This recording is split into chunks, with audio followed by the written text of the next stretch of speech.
Shalom Aleichem, Rosh Chodesh Tov ou Mevorach. La paracha qu'on lira Be'ezrat Hashem ce Shabbat, elle s'appelle Parashat Noach. Mais avant de commencer de parler de notre paracha, j'aurais voulu parler de la fin de la paracha de la semaine dernière, Parashat Bereshit. C'est marqué là-bas, Vayar Adonai ki rabat ra'at ha'adam ba'aretz. Vechol yetzer marshevot libo, rak ra' kol hayom. Ça veut dire ici que Rabat Ra'at Adam, que l'homme a fait beaucoup de péchés. Le Kliyakar dit, de quel péché on parle ici? L'homme a fait beaucoup de péchés. De quel péché on parle ici? Il répond, le Kliyakar, il dit qu'en général, un homme, quand il fait des péchés, il y a un moment ou l'autre qui se calme, il fait tchouva. À part, il y a deux péchés. Qu'est-ce que l'homme fait ses péchés? Plus c'est intensifié en lui le désir de continuer encore et encore. C'est quoi ces deux péchés-là? Le premier, c'est le gezel, le vol. Parce que c'est marqué dans le Midrash, Oef kesef, lo isba kesef. C'est lui qui aime l'argent, jamais il va être rassasié. Toujours il voudra encore et encore. Plus tu as, plus tu veux. Le deuxième péché, harayot, les incestes. C'est les deux péchés qu'un homme ne se calme jamais. Toujours le désir, il augmente chez lui, encore et encore. C'est ça ce qu'il dit dans le pasuk, dans la parashat Bereshit. Vayar Adonai ki rabat ra'at Adam. Beaucoup de péchés. Il parle ici de ces deux péchés-là, qui ça augmente chez lui, le désir encore s'intensifier en lui. Il faut que tu saches qu'à cause de ces deux péchés-là, Akadosh Baruch Hu, il a ramené la déluge sur la terre. C'est marqué, Ki ishrit kol basar et darko ala haaretz. C'est-à-dire quoi, kol basar? Toute chair a corrompu. C'est quoi toute chair? C'est l'homme, la femme, les animaux, les bêtes, les oiseaux. Nos sages disent qu'avec le comportement de l'homme, ça a dégagé des ondes négatives à tel point que la terre elle a été absorbée et qu'elle-même elle a été corrompue. On plantait des concombres et il y a des tomates qui y sortaient. On plantait des tomates, il y a des oranges qui y sortaient. Mais si là Tisharim dit, quand un homme il se lève spirituellement, alors tout ce qui l'entoure, il se lève avec lui spirituellement. Si l'homme, il baisse spirituellement, tout ce qui est autour de lui, il baisse avec lui. C'est-à-dire que l'homme, il peut faire monter toute la nature ou faire descendre toute la nature. Et comme l'homme, il s'est mal comporté, alors la terre aussi, elle s'est mal comportée. C'est marqué, Rabbi Azaria et Rabbi Yehuda bar Rabbi Simon, au nom de Rabbi Yoshua ben Levi, disent Akadosh Baruch Hu, il est patient sur tous les péchés. Chutz minaznut, à part les incestes. Qu'Akadosh Baruch Hu, il demande la vengeance tout de suite, la punition tout de suite. Il continue, le Midrash dit, Rav Una, au nom de Rav dit, qu'Akadosh Baruch Hu, il a fait tomber la déluge sur la terre parce qu'ils ont fait Nimoussiyot. Nimoussiyot, ils se sont paxés. Pas hommes et hommes, femmes et femmes. Ils se sont paxés, homme avec animal. Moi, je me pose la question, je dis, c'est quoi le problème? Ils se sont paxés homme et animal. Un fou, il restera un fou. C'est un fou. On répond, on dit, si l'homme, il est pervers, il n'y a pas de problème, il a honte. Le péché, c'est un péché, il n'y a pas de problème. Il va payer. Mais il a honte. Mais à partir du moment que quelqu'un, il fait un péché, et il fait ça en public, il demande à être paxé en public, c'est-à-dire que tu n'as pas honte. C'est ça ce qu'il a mis en colère à Kadosh Baruch Hu et qu'il a fait tomber la déluge. On va aller un peu plus loin. Dans la paracha, hein, pas de cette semaine, parachat Bereshit toujours, on va arriver tout à l'heure à parachat Noach. Dans parachat Bereshit, c'est rapporté la culture de l'époque, comment les gens y vivaient. J'ouvre une parenthèse, si tu remarques, dans la Torah, c'est pas marqué combien de femmes chaque homme avait. Dans parachat Bereshit, combien des enfants il avait. Je referme la parenthèse, je donne des exemples. Par exemple, chez Kenan, c'est marqué Vayechi Kenan, Kenan, il a vécu, Shivim Shana, 70 ans. Vayoled et Maalalel, il a ramené au monde Maalalel. Vayechi Kenan, et Kenan, il a vécu, après qu'il a eu Maalalel, Arbaim Shana, ou Shmona Meot Shana, Vayoled Banim ou Banot. Dans ces passages, c'est pas marqué combien de femmes il avait, comment ces femmes s'appelaient, combien des enfants. Rien. On continue le passage d'après. Vayechi Maalalel Chamesh Shanim, Veshishim Shana, Vayoled et Yared. ויחי מעללל אחרי הולידו את ירד 30 שנה או 800 שנה, ויולד בנים ובנות. Combien de filles, combien de garçons, comment elle s'appelle sa femme, combien de femmes, rien du tout. La seule personne que la Torah, elle détaille combien des enfants, comment ils se sont appelés ces enfants, combien de femmes, et comment ces femmes ils s'appelaient, c'est Lémech. Lémech, c'était le fils de Caïn. C'est marqué que Lémech, il avait deux femmes. Une, elle s'appelait Ada, et l'autre, elle s'appelait Tsila. C'est bizarre, chez personne tu connais le nom des femmes, les noms des enfants, chez personne. Mais ici, chez Lémech, c'est marqué le nom de ces deux femmes. Une qu'elle s'appelait Ada, et l'autre, elle s'appelait Tsila. Je continue, Va-t-elle Ada et Yaval, ou Aya Avi Yoshev Oel ou Mikne. Et Ada, elle a ramené au monde, à Lémech, un fils qui s'appelle Yaval. Et son travail à lui, c'était quoi? C'était le premier bédouin au monde, le premier berger au monde. Et après, il a eu un deuxième enfant, Yabal. Il avait un frère qui s'appelait Yuval. Et qu'est-ce qu'il faisait Yuval? Ouaya Avi Tofes Kinor Ve'ugav. C'est-à-dire c'était le premier violoniste, la première personne qui jouait au piano. C'est-à-dire le premier opéra au monde, c'est Yuval qui l'a monté. Qu'est-ce qu'on voit ici? Que Lémech, il y a le nom de ces deux femmes. Et la première femme, Ada, c'est marqué le nom des enfants qu'elle lui a ramenés. Et les métiers de chacun. Tout est détaillé. Il faut comprendre pourquoi ici tout est détaillé. Après, on va aller chez la deuxième femme. Tsila.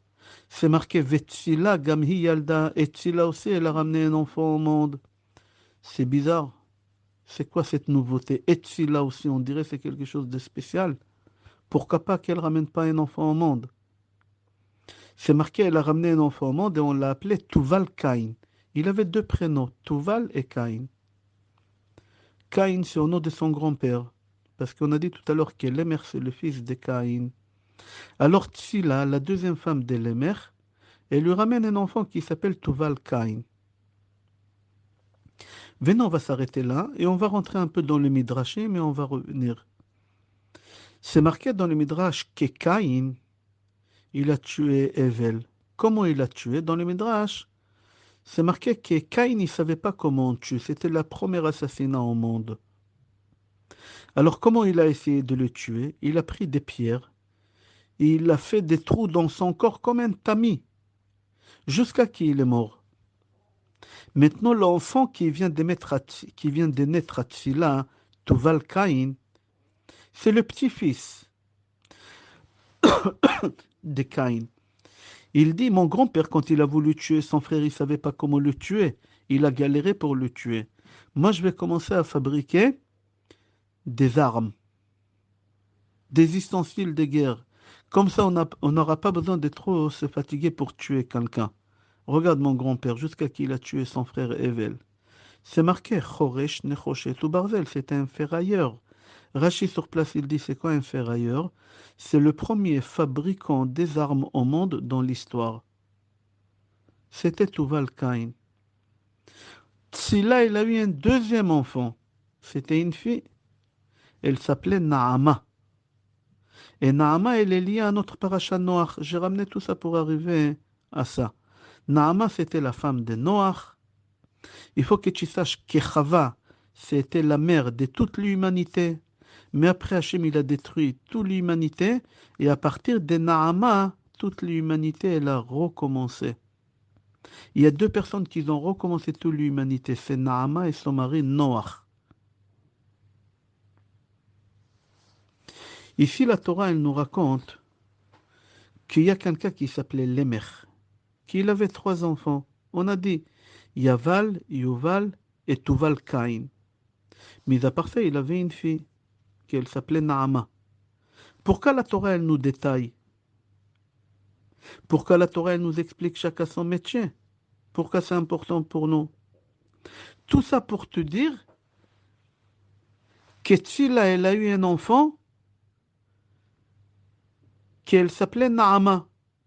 Que de cet enfant Naama, toute l'humanité elle a été créée après la déluge.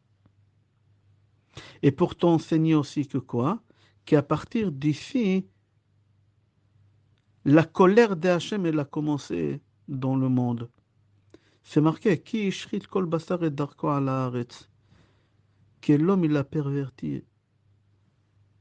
Ça a commencé ici. Rashi il dit que Lémer il avait 2 femmes.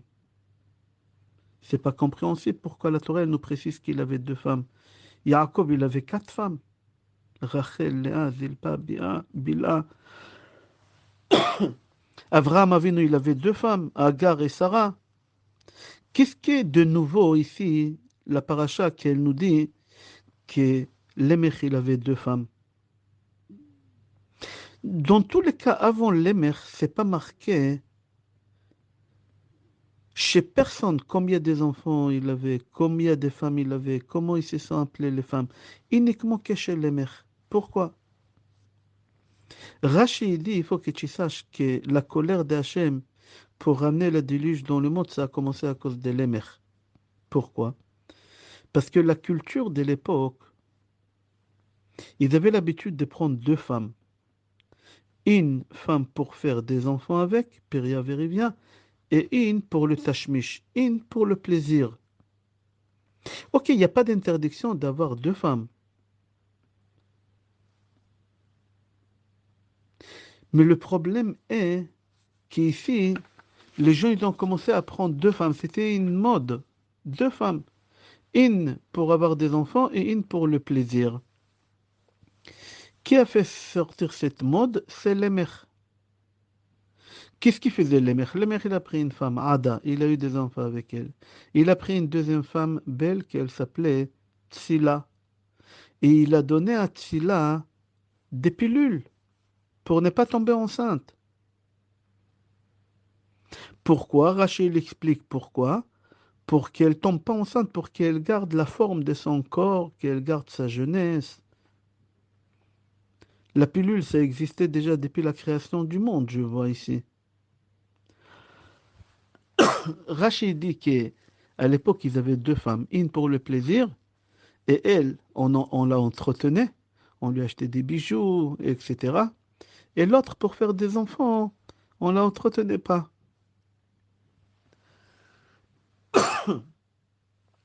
Maintenant, on va comprendre pourquoi la Torah elle nous précise qu'Elémer, il avait 2 femmes. Pour te dire comment Kadosh Baruch Hu, il a décidé de ramener la déluge dans le monde. C'est à cause d'Elémer. Qu'il a fait cette mode-là, qu'il faut avoir une femme pour le plaisir. Lémer, il a pris 2 femmes. Ce qu'il a pris pour le plaisir, elle s'appelait Tzila. Et elle, normalement, elle ne devait pas ramener des enfants au monde. Parce qu'elle, elle prenait de la pilule. Et la Torah te dit, Vetsila, Gamhi Yalda et Tzila aussi, elle a accouché. Pourquoi la Torah, elle nous précisait alors? C'est normal qu'elle accouche. On te dit non. Elle a pris des pilules, elle ne devait pas tomber enceinte. Mais elle est tombée enceinte quand même. Pourquoi? Pour te dire que si Akadosh Baruch Hu, il a décidé que tu seras enceinte, tu vas être enceinte. Et aucune pilule au monde, elle va te protéger. Et qui Tzila, elle a ramené au monde? Le premier fabricant d'armes au monde, Tuval Cain. C'est-à-dire qu'en réalité, Lémer, il a tout perdu. Il n'a pas voulu avoir des enfants avec Tzila. Et pas seulement que Tzila, il lui a ramené au monde Naama, et que toute l'humanité, il sort de Naama. Akadosh Baruch Hu veut nous dire, c'est pas toi qui tu décides comment ça va fonctionner, c'est moi que je décide. En fin de compte, à la fin, Lémer, il est devenu aveugle. Lémer, il avait une passion pour aller à la chasse. Mais comme il est devenu aveugle, alors il avait un problème pour aller à la chasse, pour faire cette passion-là. Alors il a demandé à son fils Tuval Cain, viens, accompagne-moi dans le champ, et quand tu vois un animal, tu me dis vers où diriger, et je vais tirer. Et Tuval Cain, il lui dit d'accord. Et au moment qu'ils arrivent dans le champ, Tuval Cain dit à son père, papa, regarde là-bas à droite, tire. Et il tire. Et quand Tuval Cain il est parti voir l'animal qu'ils ont chassé, en fin de compte, il voit qu'il s'est trompé, c'était pas un animal. C'était son grand-père, le papa de son père, les mères. C'est-à-dire que le fils et le petit-fils, ils ont tué, ils l'ont tué. Ils l'ont tué. Tuval Cain, quand il voit qu'il a tué son grand-père, alors il va vers son père lui dire, papa, on a tué grand-père. Et là, quand lui, il entend ça, il était aveugle, il tape des mains. Et il voit pas que la tête de son fils, elle était proche de lui. En tapant des mains, il lui a écrasé la cervelle. Il l'a tué. C'est-à-dire le jour même, les mères, il a tué deux personnes. Il a tué et son père, il a tiré une flèche sur lui sans savoir, et il a tué aussi son fils en tapant les mains. Tout ça pourquoi? Pour te dire qu'on n'a pas besoin des armes pour tuer quelqu'un. En tapant des mains, on peut tuer quelqu'un. C'est-à-dire tout qu'est-ce qu'on a lu la semaine dernière, la naissance de Naama, que dès l'humanité commence, ça vient de l'Emer.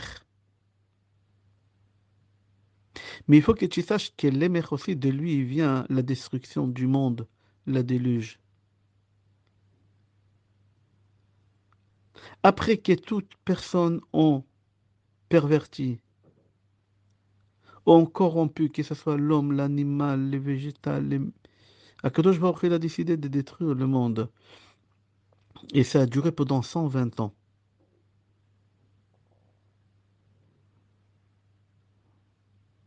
On va s'arrêter là. Je te souhaite Chodesh Tov, Bracha Ve'atzlacha et Kol Tov.